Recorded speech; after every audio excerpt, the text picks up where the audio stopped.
시청자 여러분 안녕하십니까. 12월 19일 JTBC 아침엔을 시작합니다. 먼저 오늘 아침 주요 뉴스입니다.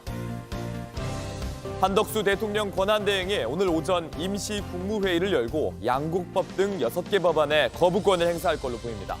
야당은 대통령이 된 걸로 착각해선 곤란하다며 압박했습니다. 노상원 전 정보사령관이 구속됐습니다. 지난 1일 경기도 안산의 롯데리아 매장에서 문상호 정보사령관 등과 계엄을 사전 모의한 혐의입니다. 12.3 내란 사태를 수사 중인 검찰이 윤석열 대통령에 대한 수사를 공수처로 넘겼습니다. 중복 수사 논란을 피하기 위한 결정인데 일부 검사들은 검찰총장의 결정에 반발한 걸로 알려졌습니다. 미국 연방준비제도가 기준금리를 3차례 연속 인하했습니다. 한국 기준금리와의 차이는 1.5%포인트로 좁혀졌습니다. 내년엔 금리 인하 속도를 낮추겠다고 했지만 트럼프 2기 행정부가 변수입니다.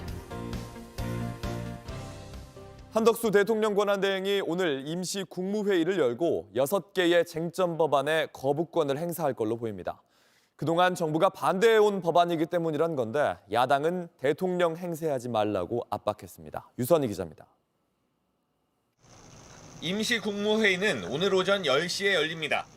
양국관리법과 국회법, 국회 증언감정법 등 6개 쟁점 법안에 대한 제의 요구안, 이른바 거부권 행사 여부를 결정하는 회의입니다.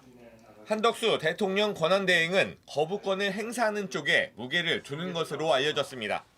그동안 정부가 반대해온 법안들이기 때문에 연속성 차원에서 거부 방침을 유지한다는 겁니다. 야당은 권한대행이 거부권을 행사할 자격이 없다고 압박하고 있습니다. 권한대행 자리를 대통령이 된 걸로 착각해선 곤란합니다. 권한을 남용해 거부권을 행사한다면 묵과하지 않겠습니다. 도를 넘는 위협이라는 여당의 반발에도 불구하고 한 대행에 대한 탄핵까지도 검토하겠다는 태세입니다. 한덕수 권한대행에게도 경고합니다. 청소 대행은 청소가 본분입니다. 주인의 물건을 자신의 것처럼 사용한다면 절도범이 됩니다. 변수는 이틀 전 정부로 넘어간 내란 특검법과 김건희 여사 특검법입니다. 특검법에 대한 거부권 행사 여부는 내년 1월 1일까지 결정해야 합니다. 정부는 연말까지 더 논의해보겠다는 입장입니다. 양국법 등과 같은 논리로 윤석열 대통령이 거부권을 행사해온 김건희 여사 특검법에 대해선 또다시 거부할 가능성이 있습니다. 하지만 한대행 스스로가 피의자 신분인 내란 사태에 대한 특검법은 거부하기 어려울 거라는 분석이 많습니다. 때문에 야당은 오늘 한대행이 거부권을 행사한다면 곧바로 탄핵 카드를 꺼낼지 며칠 뒤 특검법 결정까지 지켜볼지를 고심하는 것으로 알려졌습니다. JTBC 유선입니다. 탄핵이든 수사든 당당히 맞서겠다. 윤석열 대통령은 대국민 담화에서 책임을 회피하지 않겠다고 했습니다. 하지만 수사당국의 출석 요구, 헌재의 자료 제출도 무시한 채 변호인 선임계도 내지 않고 버티고 있습니다. 윤정식 기자입니다. 저를 탄핵하든 수사하든 저는 이에 당당히 맞설 것입니다. 저는 이번 계엄 선포와 관련해서 법적, 정치적 책임 문제를 회피하지 않겠다고 이미 말씀드린 바 있습니다. 이런 공언과 달리 윤석열 대통령은 갖가지 방법으로 조사를 피하고 있습니다. 공조수사본부는 어제 출석 요구서를 대통령실과 관저에 보냈지만 윤 대통령 측은 이를 받지 않았습니다. 검찰 특별수사본부의 출석 요구도 무시하고 있습니다. 15일 나오라 했던 1차 요구 때는 변호인이 선임되지 않아 어렵다고 했고 21일 조사받으라는 2차 요구에는 답도 안 했습니다. 대통령 관저는 우편물 수령 자체를 거부 중입니다. 당시 상황을 아는 집배원은 취재진에 첫날 관저 안에는 들어갔지만 20분 동안 대기하다 관계자가 받지 않겠다 해서 돌아왔다고 전했습니다. 윤 대통령 측은 변호인단을 꾸리면서도 정식 선임계는 제출하지 않고 있습니다. 수사기관과 조사 일정 등을 조율할 소통창구 자체를 최대한 늦게 만들어 탄핵 심판 등 일정을 최대한 늦추겠다는 의도로 풀이됩니다. 다만 윤 대통령은 공개 변론에는 직접 참석하겠다는 입장으로 전해지고 있습니다. 탄핵소추 후 집거했던 박근혜 전 대통령과 달리 법률가였던 윤 대통령이 직접 쟁점을 다투겠다는 겁니다. 대통령이 비상계엄의 정당성과 내란 혐의의 법리적 쟁점을 다투면서 여러 증인을 신청하면 탄핵 심판은 장기화될 수 있습니다. 헌재는 이달 27일로 예정된 1차 변론 준비 기일을 앞두고 심판 일정 진행을 어떻게 대응할지 검토 중입니다. JTBC 윤정식입니다. 12.3 내란 사태를 사전 기획한 혐의를 받는 노상원 전 정보사령관이 구속됐습니다. 민간인 신분으로 김용현 전 국방부 장관을 도와서 계엄을 사전 기획한 의혹을 받고 있는데 현직 정보사령관들과 이른바 햄버거 가게 계엄을 모의한 장본인입니다. 유선희 기자입니다. 법원이 노상원 전 정보사령관에 대한 구속영장을 발부했습니다. 노 전 사령관은 계엄 이틀 전 이른바 햄버거 계엄 회동을 주도한 인물로 지목됐습니다. 박근혜 정부 당시 정보사령관을 지냈고 현재는 민간인 신분인 노 전 사령관은 지난 1일 경기도 안산의 롯데리아 매장에서 문상호 정보사령관, 정보사 소속 대령 2명과 계엄을 사전 모의한 혐의를 받습니다. 문 사령관은 앞서 계엄 사전 모의는 물론 노 전 사령관과의 관계마저 부인한 바 있습니다. 노상원 알아요, 몰라요? 잘 모릅니다. 정보사령관은 그때 비상계엄을 위한 TF를 만들었죠. 그런 사실 없습니다. 노 전 사령관은 현직 정보사 요원들과 계엄을 사전 모의했을 뿐 아니라 이번 비상계엄 사태를 주도한 김용현 전 국방부 장관과 비상계엄을 전후해 전화통화를 했다는 의혹도 받습니다. 야당은 비상계엄 당시 중앙선관위에 정보사 요원들이 투입된 과정에도 노 전 사령관이 개입됐을 가능성이 큰 것으로 의심하고 있습니다. 비상계엄 2시간 전에 정보사에서 특별히 차출된 10명의 인원이 실탄 100발을 소지하고 중앙선관위로 갔더라는 것은 사전 모의가 됐고 계획하에 진행된 것으로서 경찰은 앞서 노 전 사령관에 대한 구속영장을 신청하면서 노 전 사령관이 김 전 장관 및 정보사 측 관계자들과 비상계엄 선포 전 논의한 정황을 확인했다고 밝힌 바 있습니다. JTBC 유선입니다. 12.3 내란 사태를 수사 중인 검찰이 윤석열 대통령에 대한 수사에서 손을 뗍니다. 공수처의 수사를 넘겨서 대통령에게 소환 조사를 미룰 명분을 주지 않기 위해서입니다. 수사 주체를 둘러싼 혼선은 일단락됐지만 검찰 내부는 반발하고 있습니다. 이재승 기자입니다. 검찰이 윤석열 대통령에 대한 수사를 공수처로 넘기기로 했습니다. 대검은 피의자 윤석열 대통령과 이상민 전 행정안전부 장관에 대한 사건을 공수처로 이첩하기로 했다고 밝혔습니다. 공수처도 김용현 국방장관 등 나머지 피의자들에 대한 이첩 요청은 철회했습니다. 중복 수사에 대한 논란이 커지자 오동훈 공수처장과 이진동 대검찰청 차장검사가 만나 수사권을 조율한 겁니다. 이에 따라 12.3 내란 사태 수사의 키는 이제 공수처, 경찰 등으로 이뤄진 공수본에서 주게됩니다. 검찰의 이번 사건 이첩은 심우정 검찰총장이 직접 결정했습니다. 심 총장은 공수처의 사건 이첩 요구에는 응해야 하고 그렇지 않으면 앞으로 재판에서 문제가 될 수 있다는 점을 고려한 것으로 알려졌습니다. 다만 이 과정을 검찰특별수사본부 검사는 물론 주요 간부들도 몰랐던 것으로 파악됐습니다. 박세현 특별수사본부장은 공수처 이첩에 대해 검찰총장에게 이견을 전달한 것으로 확인됐습니다. 특수본 수사팀은 윤 대통령 체포영장 청구를 대비해 범죄사실 구성까지 들어갔던 만큼 내부적으로 이첩에 대한 반발이 컸던 것으로 보입니다. 또 검찰 내부적으로 그동안 중요 사건 결정은 미리 수사팀 의견을 듣고 반영했지만 이번엔 소통이 충분치 않았다는 지적도 나옵니다. 앞서 합동수사본부를 꾸리자는 검찰 측 제안은 공수처가 이미 경찰과 공조수사본부를 꾸려 운영하는 점 등을 이유로 거절한 것으로 전해졌습니다. JTBC 이재승입니다. 검찰이 공수처로 수사를 넘긴 이유는 윤 대통령의 이른바 수사 쇼핑을 막기 위한 방법으로 보입니다. 중복 수사로 생기는 혼선을 막고 실체를 밝히는 데 집중하겠다는 겁니다. 하지만 결정적 단서가 될 계엄 지휘관들의 수사 내용은 넘기지 않아서 공수처 수사에도 한계는 분명합니다. 조민준 기자입니다. 지난 17일 대통령의 40년직인 석동현 변호사는 수사기관 조정이 필요하다고 했습니다. 수사기관이 서로 경쟁하는 부분에 대해서 대통령과 의견을 주고받았다는 겁니다. 검찰은 윤 대통령이 수사기관을 쇼핑하듯 선택하며 지원 작전을 펼 것을 걱정한 것으로 알려졌습니다. 결국 중복 수사를 이유로 출석을 거부할 명분을 만들어주기보단 수사를 공수처로 몰아주는 게 낫다는 전략적 판단입니다.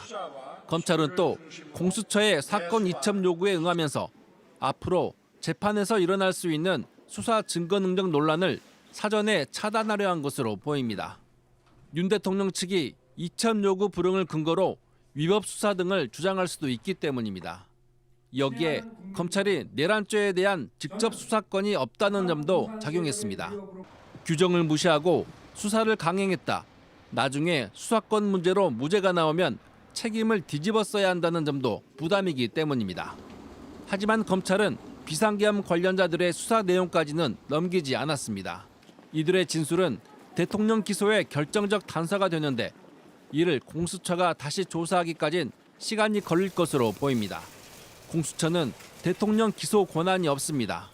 대통령 조사를 해도 기소권이 있는 검찰로 다시 넘겨야 합니다. 검찰은 일단 공수처에 수사를 맡긴 뒤 기소 차원에서 다시 수사 결과를 보겠다는 입장입니다. JTBC 조민주입니다. 온라인에서 화제가 된 뉴스, 화제가 될 뉴스를 골라 전해드립니다. 아침엔 소셜픽입니다. 우리 옷, 한복의 매력을 알리는 화보를 올해도 세계 곳곳에서 만날 수 있습니다. 한복의 아름다움을 알릴 문화예술인으로는 배우 김태리 씨가 꼽혔습니다. 전통적인 아름다움에 현대적인 감각을 더한 한복, 24일부터 뉴욕 타임스퀘어에서 만날 수 있습니다. 화보는 서울 광화문과 파리 중심가의 대형 전광판에서도 공개될 예정인데요.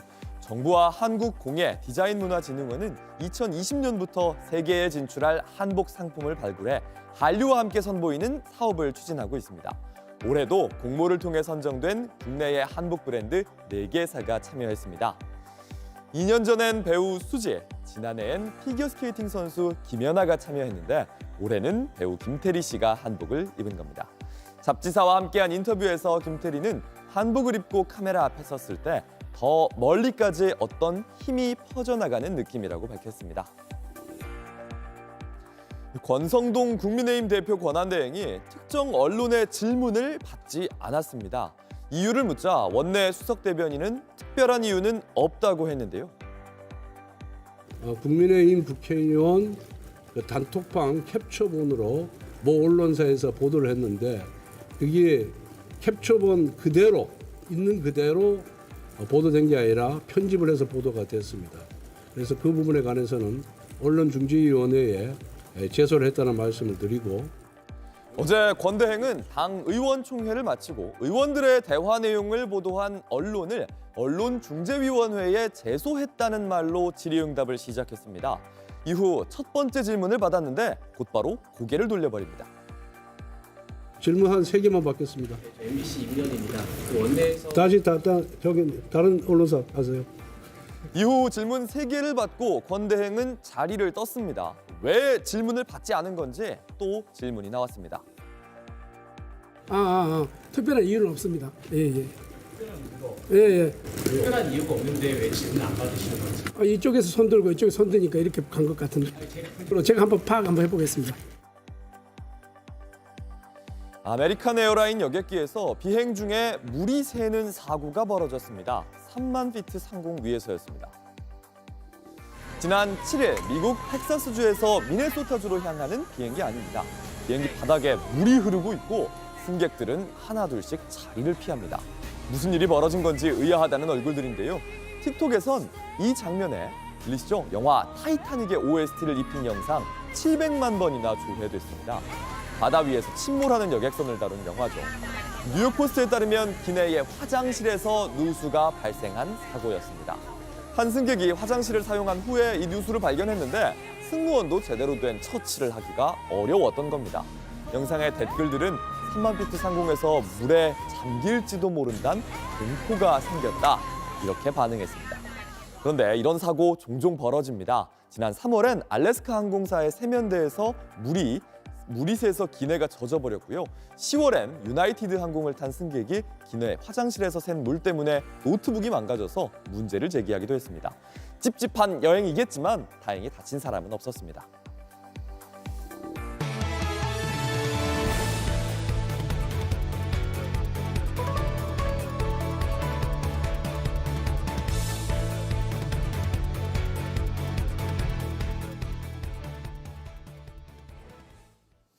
우리가 뽑은 대통령은 아니지만 우리 손으로 뽑아내겠다. 대통령 탄핵 집회엔 10대 청소년들도 나섰습니다. 손엔 응원봉을 쥐고 소셜미디어를 무기로 연대했습니다. 조보경 기자입니다. 불법 계엄 선포 때부터 대통령 탄핵안이 가결될 때까지 전국의 집회 현장엔 친구들과 함께 나온 10대들이 유독 많았습니다. 가족들도 그렇고 모두가 살기 좋은 세상 만들어줄게 라는 마음으로 나왔습니다. 대통령의 민주주의를 묻는 한 고등학생의 연설은 시민들에게 큰 울림을 줬습니다.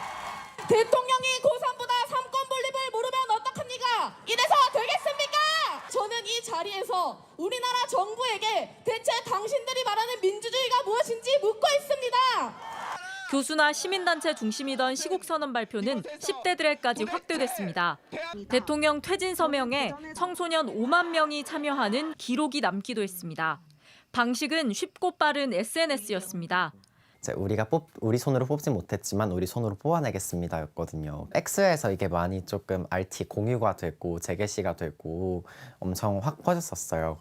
서명 링크를 공유하고 응원봉 인증샷을 나눠보며 서로를 응원했습니다. 여러 SNS에서 시국 선언문을 이제 뭐 스토리 공유를 하거나 발표하는 걸 보았는데 저희가 직접 저희의 목소리를 담은 시국 선언문도 공유가 됐으면 좋겠다라는 생각으로 일부 학교가 교칙을 이유로 시국선언문을 게재하지 못하게 해 논란이 일긴 했지만 학생들의 자발적 움직임을 막지는 못했습니다. 굉장히 큰 실망감과 분노를 느꼈고요. 공식적으로 사과하기를 원하고요. 교칙이 잘못된 것도 알았으니까 해당 교칙도 꼭 개정했으면 좋겠습니다. 이번 사태는 청소년들이 새로운 저항 방식으로 민주주의 목소리를 내는 계기가 됐습니다. JTBC 조보경입니다. 내란 사태 이후 $1 환율이 고공행진입니다. 경고등이 커진 건 수입에 의존하는 커피 같은 식료품인데요. 외화 보유고가 흔들릴 수 있다는 우려도 커집니다. 정혜성 기자입니다. 수입한 커피 생두를 가공해 국내 카페에 납품하는 유홍선 씨. 최근 수입 물량을 절반으로 줄였습니다. 브라질 등 주요 생산국이 한파와 극심한 가뭄을 겪으며 커피 원두 가격이 47년 만에 최고치를 찍은 여파입니다. 왕 컨테이너로 수입할 수 있는 금액으로 지금은 절반 정도밖에 수입 못하는 상황입니다. 그런데 설상가상으로 환율까지 치솟고 있습니다. 안 그래도 1,400원대로 오른 $1 환율은 계엄 사태로 30원가량 급등하며 수입 가격까지 끌어올리고 있습니다. 저희도 최대한 가격 방어를 하면서 원두를 공급할 수 있을 텐데 상황이 더 안 좋아질 수 있다. 내년 1월, 2월 인상을 하겠다고 이제 이야기를 하고 있는 중인데 단가가 오를 걸 대비해 평소보다 3배가량 많은 양의 원두를 미리 사둔 카페도 있습니다. 올리겠구나라고 생각하니까는 조금 이것저것은 킵을 좀 해놔야 되겠구나라고 소상공인들은 대량 구매가 가능한 대기업과 달리 고환율 위험에 그대로 노출돼 있습니다. 문제는 이렇게 오른 수입 물가가 두세 달 후 고스란히 국내 소비자 가격 인상으로 이어진다는 점입니다. 대부분 수입에 의존하는 먹거리뿐 아니라 기름값도 오름세를 타고 있습니다. 이창용 한국은행 총재는 내년 물가가 목표치인 2% 수준으로 안정될 거라 밝혔지만 관건은 앞으로 환율입니다. 1,430원대 수준이 계속해서 유지된다고 보면 우리나라 물가 상승률이 0.05%포인트 정도 올라갈 거로 보고 있습니다. 현재 한국은행은 여러 방법으로 환율 급등을 방어하고 있습니다. 그런데 지금 같은 고환율이 계속될 경우 외화 보유고 4천억 달러 선이 무너질 수 있다는 우려도 나옵니다. JTBC 정혜성입니다. 중국 당국이 6천억 원대 비리를 저지른 고위 공무원의 사형을 집행했습니다. 경제가 어려운 상황에서 반부패를 강조해 공직기관과 민심을 모두 잡겠다는 의도로 보입니다. 베이징에서 이도성 특파원입니다. 법정에 선 남성은 후어하우터 경제기술개발구 책임자였던 리젠핑입니다. 국유 자금을 빼돌리고 뇌물을 받는 등 뒷돈을 챙기다 덜미가 잡혔습니다. 비리 관련 금액은 무려 우리 돈 6천억 원으로 역대 최대 규모입니다. 리젠핑은 1심에서 사형을 선고받았고 항소 역시 기각돼 사형이 집행됐습니다. 시진핑 국가주석은 집권 이후 수년째 반부패 사정 작업을 벌여왔습니다. 특히 올해는 공산당 이론지를 통해 반부패를 재차 강조했고 관영 매체는 부정축제한 탐관오리를 집중적으로 보도했습니다. 비밀 공간에 수십억 원어치 현금과 초고급 술병들이 쌓여 있는 장면도 그대로 공개했습니다. 传达一种不良的风气，这样在当地造成了非常不好的影响。 최근 넉 달 동안만 전 중국은행 회장, 전 인민은행 부행장, 구이저 호성 정엽 부주석 등 고위직이 줄줄이 사형 집행유예를 선고받았습니다. 모두 수백억 원대 비리 사건에 연루됐습니다. 블룸버그 통신은 올해 당적에서 제명된 고위 간부는 57명으로 시 주석 집권 이래 가장 많았다고 보도했습니다. 중국 경제가 침체한 상황에서 고강도 사정으로 공직기강을 잡고 부패 척결을 내세워 민심을 얻으려고 한다는 분석이 나옵니다. 중국 베이징에서 JTBC 이도성입니다. 새빨간 불길이 치솟고 검은 연기가 구름처럼 피어오릅니다. 어제 저녁 8시 20분쯤 인천 하객동의 자재상가에서 불이 나 한때 관할 소방서 인력 전체가 출동하는 대응 1단계가 발령됐습니다. 소방은 1시간 20분 만에 초기 진화를 마쳤지만 3명이 연기를 흡입해 병원으로 옮겨졌습니다. 미국이 올해 마지막 연방공개 시장위원회 회의에서 기준금리를 또 내렸습니다. 지난 9월 이후 3차례 연속 금리 인하입니다. 한국 기준금리와의 차이는 1%포인트로 1.5%포인트로 좁혀졌습니다. 내년에도 인하 흐름은 이어질 걸로 보입니다. 로스앤젤레스 홍지은 특파원입니다. 현지 시간 18일 미국 중앙은행이 기준금리를 0.25%포인트 내렸습니다. 지난 9월 이후 내리 3번 금리를 내려 미국 기준금리는 이제 4.25%에서 4.5%가 됐습니다. 인플레이션과 실업률이 비교적 안정적 수준으로 접어들었다는 판단에 따른 겁니다. We're committed to maintaining our economy's strength by supporting maximum employment and returning inflation to our 2% goal. 이제 시장의 관심은 연준이 내년에는 금리를 얼마나 내리는지입니다. 당초 예상은 0.25%포인트씩 4번 인하였습니다. 그러나 이번 회의에서 나온 내년 전망치는 이제 절반인 2번입니다.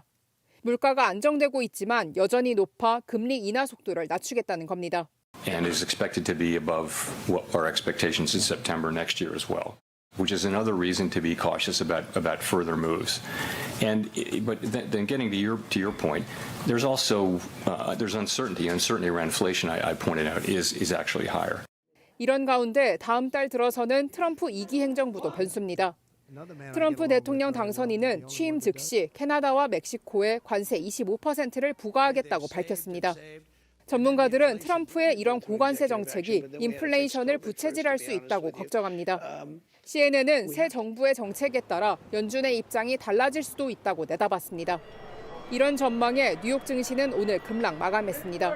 다우존스, 나스닥 등 4대 지수가 급락세를 나타냈고 11만 달러에 근접하던 비트코인도 10만 달러 선으로 돌아왔습니다. 로스앤젤레스에서 JTBC 홍지은입니다. 날씨입니다. 오늘 아침도 내륙을 중심으로 영하 10도 안팎의 매서운 추위가 기승을 부리겠습니다.